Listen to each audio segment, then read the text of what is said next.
कभी मुसलमान और इस्लाम को हरा आतंकवाद बताने वाली भाजपा महिला मोर्चा की राष्ट्रीय महासचिव रही महिला एल विक्टोरिया गौरी जब हाई कोर्ट की जज बन जाती हैं तब जमकर हल्ला होता है और इसको लेकर खूब बवाल मचा है कि आखिरकार कोई महिला जो नेता रह चुकी है और नेता भी रही है तो इस्लाम को हरा आतंकवाद बता चुकी है, तब क्या उसको जज बनने देना चाहिए।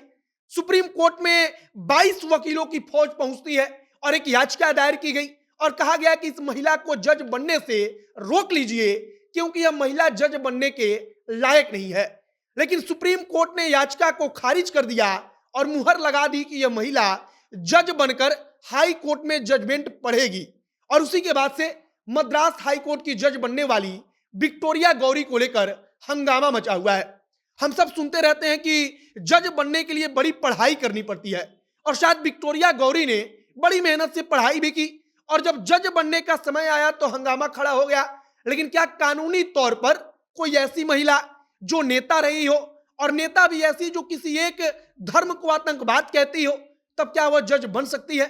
आज हम आपको कहानी मद्रास हाई कोर्ट की जज नियुक्त होने वाली विक्टोरिया गौरी की सुनाने वाले हैं, जिनकी चर्चा पूरे देश में हो रही है और पूरे देश में खूब हंगामा मचा है।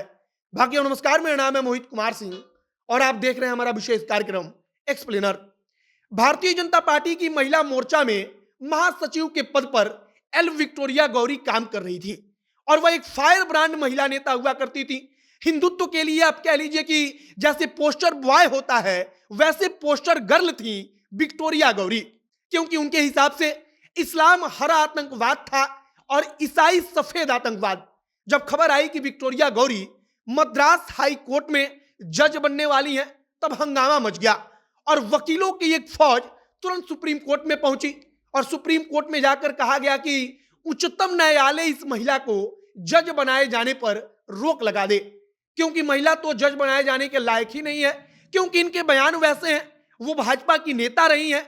इसके बाद सुप्रीम कोर्ट ने सुनवाई करते हुए कहा कि अगर कोई नेता या कोई विधायक या कोई सांसद जज बनता है तो इसमें गलत क्या है, और कानूनी तौर पर इसमें कुछ गलत है भी नहीं। नियम यह कहता है कि अगर कोई भी व्यक्ति जज बनता है तो जज बनते समय और जज बनने के बाद जब तक वह जज के पद पर रहेगा तब तक वह किसी भी पार्टी का सदस्य नहीं रहेगा, और जज बनने के लिए अगर वह किसी पार्टी की का सदस्य है तो उसको वहां से इस्तीफा देना पड़ता है। और एल विक्टोरिया गौरी ने ऐसा ही किया है। जज बनने के लिए कुछ क्वालिफिकेशन होते हैं, उनको पूरा करना पड़ता है, परीक्षा होती है, उसको निकालना होता है और कानूनी तौर पर जो परीक्षा निकालेगा वो जज बन जाएगा। सुप्रीम कोर्ट के सामने यह प्रश्न भी रखा गया कि आखिरकार उन्होंने मुसलमानों को लेकर, ईसाइयों को लेकर यह बयान दिया था। तब सुप्रीम कोर्ट ने कहा कि राजनीतिक तौर पर कोई विचार रखना गलत बात नहीं है और यह हर व्यक्ति रख सकता है। तथा एक और टिप्पणी करते हुए सुप्रीम कोर्ट ने कहा कि सारे बयान 2018 के पहले के हैं। बताया जा रहा है कि मद्रास हाई कोर्ट के 22 वकील सुप्रीम कोर्ट में गए थे और वहां पर जाकर उन्होंने सुप्रीम कोर्ट से कहा कि इस महिला को जज ना बनने दिया जाए और इस पर रोक लगा दी जाए, क्योंकि इस महिला के बयान वैसे नहीं रहे हैं। लेकिन कहानी कुछ और लिखी जा चुकी थी और आज एल विक्टोरिया गौरी ने जज पद की शपथ ले ली है।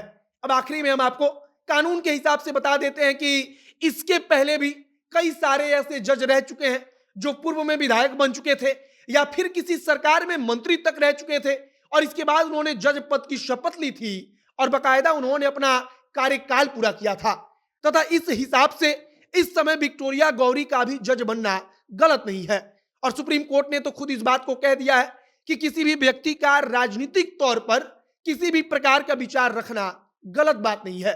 फिलहाल विक्टोरिया गौरी पूरे देश में छाई हुई है और छाई इसलिए है क्योंकि मद्रास हाई कोर्ट में वह जज बनने के लिए जब जाती हैं तब 22 वकील सुप्रीम कोर्ट में पहुंचकर इसका विरोध करते हैं, लेकिन सुप्रीम कोर्ट ने सारे तर्कों को खारिज करते हुए नियुक्ति को जायज ठहरा दिया और आज L Victoria Gauri Madras high court की जज बन चुकी हैं, वो शपथ ले चुकी हैं और अब वो मद्रास हाई कोर्ट में जजमेंट सुनाएंगी। बाकी एल विक्टोरिया गौरी के नाम को लेकर खूब हंगामा मचा है। कहा जा रहा है कि जो महिला भारतीय जनता पार्टी की महिला मोर्चा की महासचिव रही हो, इस प्रकार के बयान देती हो, क्या उसको जज बनाना जायज है? लेकिन सुप्रीम कोर्ट ने बताया कि कानूनी रूप से वो जज बन सकते हैं? आपकी प्रतिक्रिया क्या है बताइएगा। आगे जो भी तमाम जानकारी, जो भी नया अपडेट आएगा, सब कुछ हम आप तक पहुंचाएंगे। आप जनता एक्शन के साथ बने रहिए। वीडियो यहीं पर समाप्त करते हैं। कैमरे से विशाल खड़े हैं और मैं मोहित कुमार सिंह। बहुत बहुत धन्यवाद।